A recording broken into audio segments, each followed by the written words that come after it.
வாழ்க வையகம், வாழ்க வையகம், வாழ்க வளமுடன். குரு வாழ்க, குருவே துணை.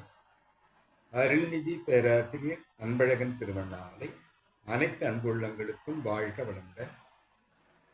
குருவின் நினைவில் நின்று இன்றைக்கு சித்தர் திருமூலரின் ஒரு கவியை நாம் சிந்திக்கலாம். துரிய தவம் பற்றி வரக்கூடிய கவி நமக்கு சில விளக்கங்களை தருவதாக இருக்கிறது.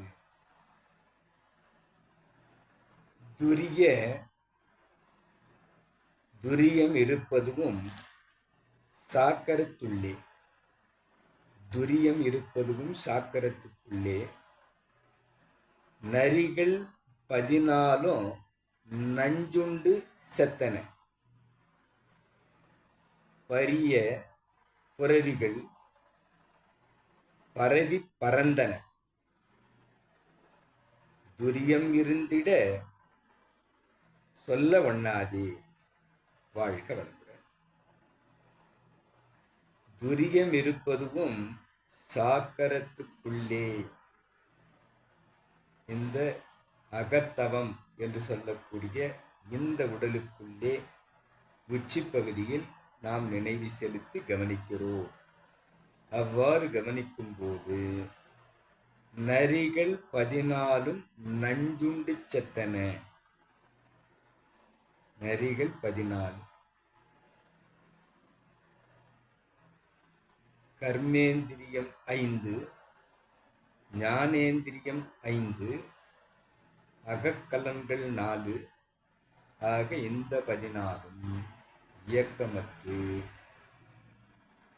விஷமருந்தி எவ்வாறு மயக்க நிலையில் இருக்குமோ அவ்வாறு இருந்தன என்று கூறி, பரிய புரவியும் பாரி பறந்தது என்று கூறுகிறார்.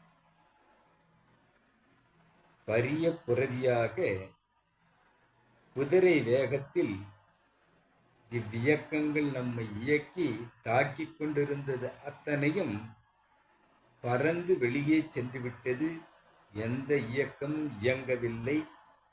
அமைதியாக தவம் கவனிக்கிறோம். அவ்வாறு துரியத்தில் நாம் செய்யும் அந்த தவம்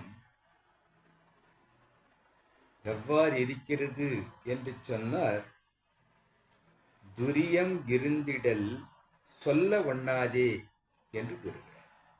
பிறகு துரியாதீதம் என்று சொல்லி நாம் அந்த இறைவனாகவே மாற்றம் பெற்றதால் வேறு எதையும் சொல்ல முடியவில்லை.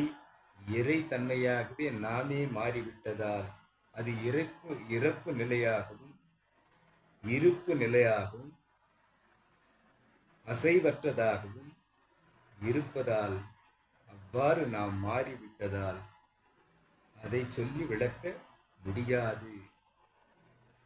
யாரெல்லாம் செல்கிறார்களோ அவர்கள் உணர்வாக பெறலாமே தவிர இது விளக்கம் அளிப்பதற்கு முடியாது என்பதை கூறி, ஆக துரியம் என்பதில் எவ்வாறு நாம் கவனிக்கிறோம் என்று சொன்னால், ஞானேந்திரியங்களையும் கர்மேந்திரியங்களையும் அகக்கலனாலும் மொத்தம் 14 இயக்கம் பெறாமல் அமைதி பெற்று அடங்கி இருப்பதாக நம்மை மாற்றினால் இந்த துரியம் நன்றாக இயக்கத்திற்கு வந்தால், அவ்வாறு வந்தவர்களுக்கு துரியாதீதம் பிடிபடும் என்பதை திருமூலர் கூறும் இந்த திருமந்திர பாடல் விளக்குகிறது.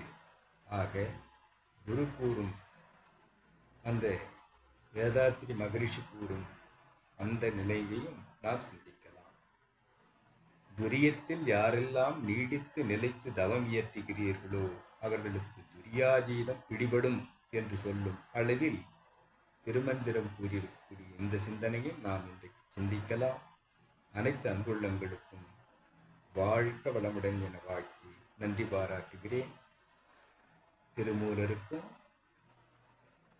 குருமகான் வேதாத்திரி அவர்களுக்கும் இறைநிலைக்கும் நன்றி நன்றி நன்றி. வாழ்க வளமுடன் என வாழ்த்தி நிறைவு செய்கிறேன். வாழ்க வளமுடன்.